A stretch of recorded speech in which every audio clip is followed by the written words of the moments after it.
Hi everyone, ఈరోజు నేను stitch చేసిన కొన్ని ప్యాటర్న్ బ్లౌజ్ చూపిస్తాను. ఈ బ్లౌజ్కి వచ్చేసి ఫ్రంట్ నెక్ స్క్వేర్ షేప్ ఇచ్చాను. ఈ sari rolling sari, so back neck ఈ విధంగా అయితే బాగుంటుందని ఈ షేప్లో ఇచ్చాను. హ్యాంగింగ్ సింపుల్గా ఇచ్చానండి.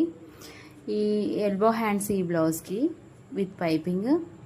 ఈ బ్లౌజ్ వచ్చేసి బ్యాక్ నెక్ ఈ విధంగా స్టిచ్ చేశాను. ఫ్రంట్ పార్ట్ వచ్చేసి స్క్వేర్ షేప్ ఇచ్చాను. హ్యాండ్ వచ్చేసి ఎల్బో హ్యాండ్, కింద వైపున కట్ వర్క్ ఇచ్చాను. బ్యాక్ నెక్ కట్ వర్క్ కాబట్టి చిన్న పఫ్ కూడా, దీనికి చిన్న పఫ్ కూడా ఇచ్చాను.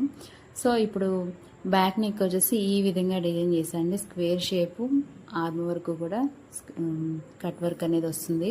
ఈ బ్లౌజ్ వచ్చేసి U shape pattern blouse with piping అండి. ఈ బ్లౌజ్ హ్యాండ్ కూడా elbow hand with piping, puff short puff పెట్టాము. ఈ బ్లౌజెస్ ఎలా ఉన్నాయో చిన్న లైక్ చేయండి, కామెంట్ చేయండి. Thanks for watching.